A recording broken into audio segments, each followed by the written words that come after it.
माघ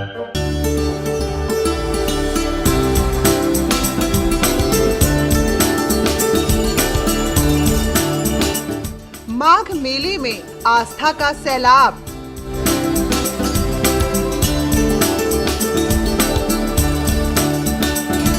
कोहरे की चादर ओढ़े गंगा घाट। संगम में श्रद्धालु लगा रहे आस्था की डुबकी।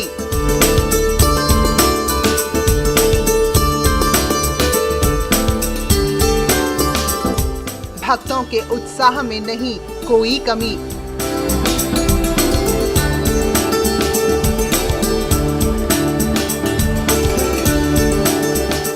संगम में बनाए घाटों पर ब्रह्म मुहूर्त में दान पुण्य।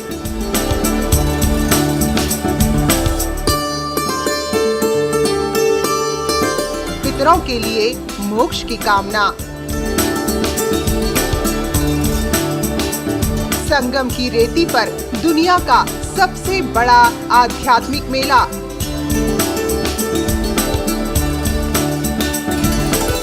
माघ मेले पर भी कोरोना का असर।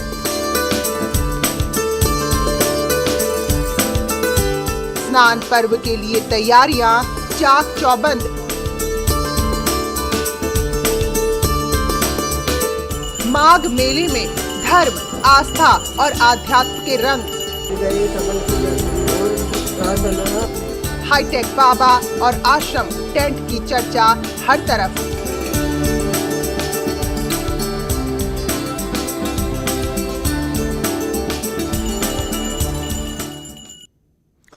तो संगम की रेती पर दुनिया का सबसे बड़ा आध्यात्मिक मेला चल रहा है। हजारों तंबुओं में लाखों कल्पवासी पौष पूर्णिमा के स्नान पर्व के साथ कल्पवास का संकल्प लेकर कल्पवास शुरू कर चुके हैं। सनातन धर्म में क्या है कल्पवास का महत्व और कितने कठोर हैं कल्पवास करने के नियम और व्रत, आइए देखते हैं खास रिपोर्ट में।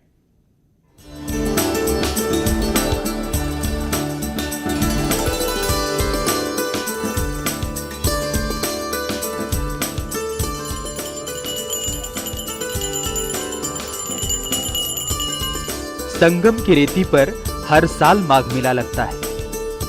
6 साल में कुंभ और 12 साल में महाकुंभ का आयोजन होता है। कुंभ और माघ मेले में संगम की रेती पर लाखों श्रद्धालु कल्पवास करते हैं। कल्पवासी 1 महीने तक संगम की रेती पर बने तंबुओं में रहते हैं। इस दौरान उनकी दिनचर्या नियमित और संयमित होती है। कल्पवास में इस तरह से तंबुओं में रहकर कल्पवासी यहाँ पर कठिन साधना करते हैं। इसके कठिन नियम और व्रत होते हैं। संयमित दिनचर्या होती है। दोपहर गंगा स्नान करना होता है। भूमि पर शयन करना होता है। चूल्हे पर बना एक वक्त भोजन करना होता है। दंडी सन्यासी को भोजन कराना होता है। इसके साथ ही साथ अपने कुटिया के बाहर लोग जौ बोते हैं, तुलसी का पौधा, केले का पौधा लगाते हैं, उसकी पूजा की जाती है और यहाँ पर रामचरितमानस का पाठ करते हैं और तमाम जो धार्मिक ग्रंथ हैं, भागवत गीता है, उनका पाठ करते हैं और यहाँ पर आध्यात्मिक ऊर्जा लेते हैं और माँ गंगा से आराधना करते हैं कि उन्हें मोक्ष मिले और कामना मिले। और माघ मेले में जो पड़ने वाले तमाम स्नान पर्व हैं, उन स्नान पर्वों पर यहाँ पर स्नान करते हैं और इस तरह से माघी पूर्णिमा तक चलने वाला ये क्रम इसी तरह से चलता रहता है। और उसके बाद यहाँ से ज्ञान और आध्यात्मिक ऊर्जा लेकर लोग अपने घरों को लौटते हैं। कल्पवासी रोजाना ब्रह्म मुहूर्त में उठकर गंगा स्नान करते हैं और अपने तंबुओं में आकर पूजा अर्चना और भजन कीर्तन भी करते हैं। इसी के साथ माघ मेले में संतों का प्रवचन सुनने के साथ ही आध्यात्मिक और धार्मिक कार्यक्रमों में भी शामिल होते हैं। कल्पवासी 1 महीने तक जमीन पर सोने के साथ चूल्हे पर बना भोजन ग्रहण करते हैं और पूरी तरह से सात्विक जीवन जीते हैं। कोरोना काल में कल्पवासी भी कोविड गाइडलाइंस का पालन करते हुए सभी नियम कायदों का पालन कर रहे हैं। हम 9 वर्ष से यहाँ पर आ रहे हैं कल्पवास करने के लिए। यहाँ पर आने के बाद हम लोग गंगा स्नान करते हैं 2 समय। उसके बाद जो पूजा पाठ करते हैं, प्रवचन सुनते हैं और यहाँ पर आने के बाद जौ बो देते हैं, तुलसी का वृक्ष लाते हैं, उसकी पूजा करते हैं, केला का वृक्ष लाते हैं, उसकी पूजा करते हैं और जो है शयन जो है ज़मीन पर करते हैं। एक समय भोजन किया जाता है, एक समय अपना जो है फल फलहार जो करना हो कर लीजिए और सबसे जो है प्रेम व्यवहार से यहाँ मिला जाता है और कोरोना काल में उसकी सावधानी बरतने के लिए हम लोग अपना मास्क लगाकर जो है आते जाते हैं कहीं, और किसी से दूरी बना के सबसे रखते हैं। कल्याण के लिए, परिवार के कल्याण के लिए, देश के कल्याण के लिए हम लोग तपस्या करते हैं। माता से कुछ नहीं मांगते, ही सोचते हैं कि सबका भला हो माँ। और यहाँ पर आकर जौ बोते हैं, सुबह उठकर गंगा स्नान करते हैं, कभी कभी समय चल जाते हैं वहाँ पर स्नान करते हैं। कोरोना भी है, किस तरह से उससे बचाव कर रही हैं? क्या प्रार्थना गंगा मैया से कर रही हैं? और माता से ही करते हैं कि माँ सबका कल्याण करो, सबकी रक्षा करना माँ, इस भारी बीमारी महामारी से सबका कल्याण करो माँ। हमेशा माँ से सुबह यहाँ पर करते हैं, घर में भी यही करते थे, और यहाँ आकर के भगवान का नाम लेते हैं। यहाँ का नाम जो है, यहाँ आज से मेला नहीं लग रहा है, यहाँ परंपरा से ऐसा सुना जाता है कि यहाँ भरद्वाज जी का आश्रम है। तो पहले भी महात्मा लोग यहाँ आया करते थे। जागबलिक जी जब आए हैं तो भरद्वाज जी के पास गए, यहाँ से कल्पवास करके, तो वहाँ सारे संत समाज जब बैठे हैं तो भरद्वाज जी का चरण पकड़ के, याज्ञवल्क्य जी का चरण पकड़े भरद्वाज जी, और उनको सत्संग के लिए रोका गया है। जबकि भरद्वाज जी बहुत तिरंकालदर्शी थे, तीनों काल की बात वो जानते थे, लेकिन फिर भी यही सत्संग के लिए उनको रोका था वहाँ अपने आश्रम में। संगम की रेती पर कोई भी व्यक्ति कल्पवास का संकल्प लेकर कल्पवास कर सकता है। कल्पवास करने के लिए कल्पवासियों को 32 तरह के नियमों का पालन करना होता है, लेकिन 4 ऐसे सख्त नियम भी हैं जिसका पालन हर कल्पवासी को करना अनिवार्य होता है। अगर युवावस्था में आप कल्पवास करते हैं तो आपका ज्ञान, वैराग्य, बल, विद्या, बुद्धि, धृत और ताकतवर होगी, क्योंकि जब आप समय से धर्म का संचय करेंगे तो आपको लाभ ज्यादा प्राप्त हो। यदि आप वृद्धावस्था में कल्पवास करते हैं तो रोगानुशेषण का जो आप प्रयोग करते हैं, मंत्रों का जप करते हैं, तर्पण करते हैं, हवन करते हैं, दान करते हैं, इससे इह लोके सुखम भुक्त्वा चांदे सत्यपुरम जजौ का फल प्राप्त करके आप पुनः मनुष्य योनि में अगर आते हैं तो आप अच्छे सुख प्राप्त करेंगे और मोक्ष हो जाता है, आपको कल्याण प्राप्त होगा। गंगा नदी में स्नान, दिन में एक बार आहार, ब्रह्मचर्य का पालन, जमीन पर सोना और रात में जागकर ईश्वर की आराधना करना। ये कल्पवास का जो विधि है, आप गंगा स्नान कम से कम 2 बार, अगर वृद्ध हैं तो 1 बार, और स्वस्थ हैं तो 3 बार। 1 बार गंगा स्नान अगर आप करते हैं, वृद्ध हैं तब भी आपको फल प्राप्त होगा, लेकिन आपको 3 बार गंगे तो दर्शनात् मुक्ति ही, गंगे तो दर्शनात् मुक्ति ही, गंगे तो दर्शनात् मुक्ति ही करके जल को 3 बार पान करना होगा। जो स्वस्थ हैं प्रातः मध्याह्न स्वयं स्नान करें, जो स्वस्थ हैं 1 बार भी स्नान करके 3 बार गंगा का जप करके मानसिक स्नान करें।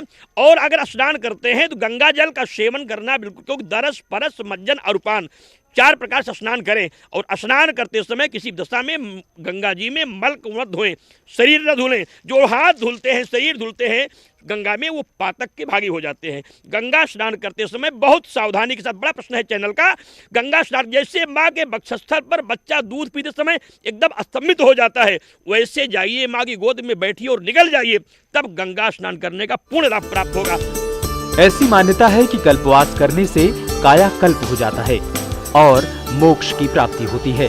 अखिल भारतीय दंडी सन्यासी परिषद के संरक्षक स्वामी महेशाश्रम महाराज के मुताबिक कल्पवास करने से आध्यात्मिक ऊर्जा का संचार होता है।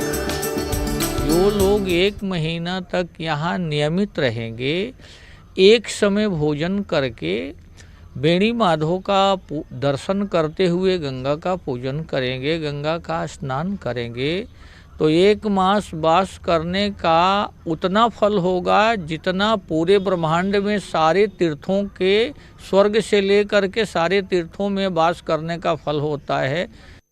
पौष पूर्णिमा के स्नान पर वाराणसी में सुबह से ही गंगा में डुबकी लगाने के लिए लोग पहुंचे। ठंड और कोहरा इतना था कि कुछ भी नजर नहीं आ रहा था, फिर भी श्रद्धालुओं का हौसला कम नहीं हुआ।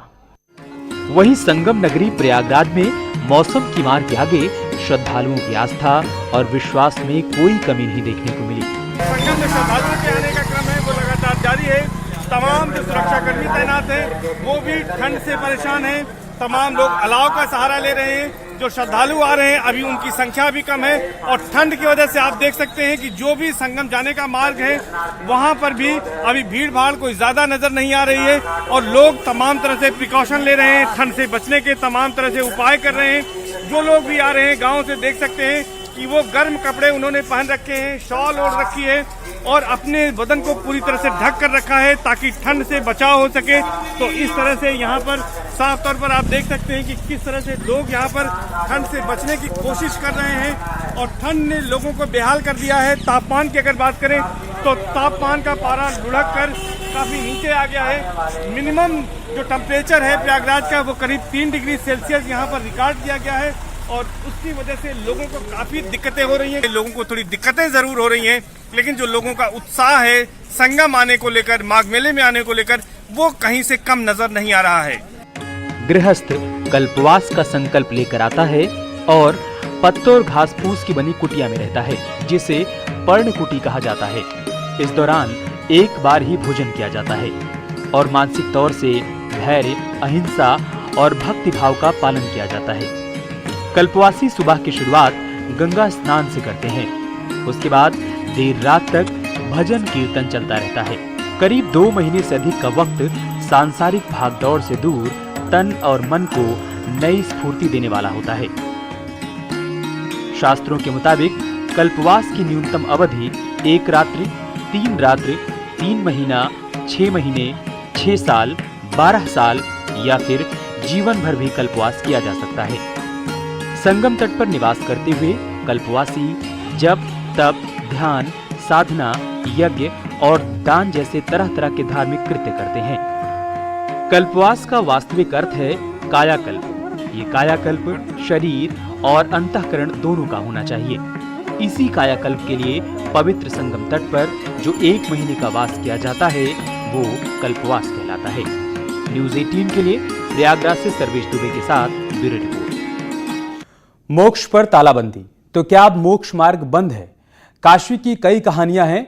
ये दुनिया का एकमात्र ऐसा शहर है जहां लोग मौत की कामना लेकर भी आते हैं। ऐसे ही लोगों के लिए काशी में बनाया गया है मोक्ष भवन।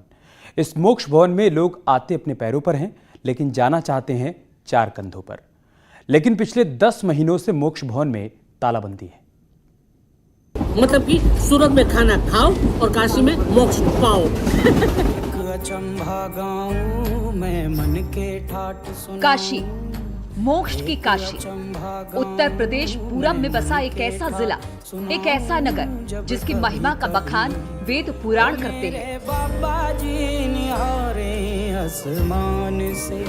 काशी की एक नहीं अनंत कहानियां हैं। इस शहर की विविधता और खास बनारसी अंदाज की दुनिया दीवानी है।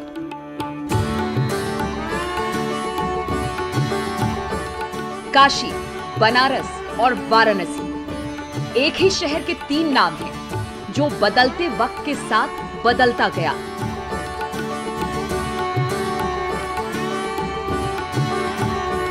कहते हैं कि महादेव शंकर ने इस नगरी को अपने त्रिशूल पर बसाया है। दुनिया भर से लोग बाबा विश्वनाथ के दर्शन को आते हैं।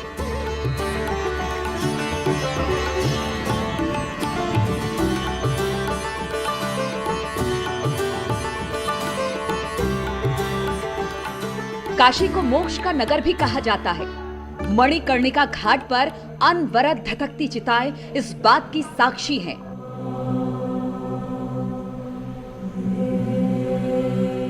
मोक्ष की प्राप्ति के लिए दुनिया भर से लोग काशी पहुंचते हैं और मृत्यु की कामना करते हैं।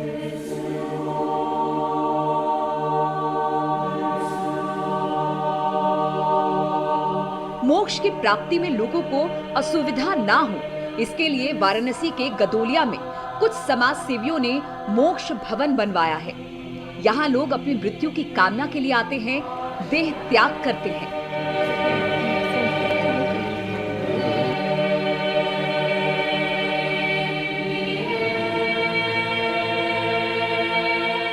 जब मैं नेट सर्च कर रहा था तो मैंने YouTube वगैरह इस पे देखा कि हमारे हिंदू समाज में ऐसा भी एक जगह है, ऐसी भी एक जगह है जहाँ आदमी लोग मृत्यु प्राप्त करने के लिए, मोक्ष प्राप्त करने के लिए यहाँ पर आते हैं।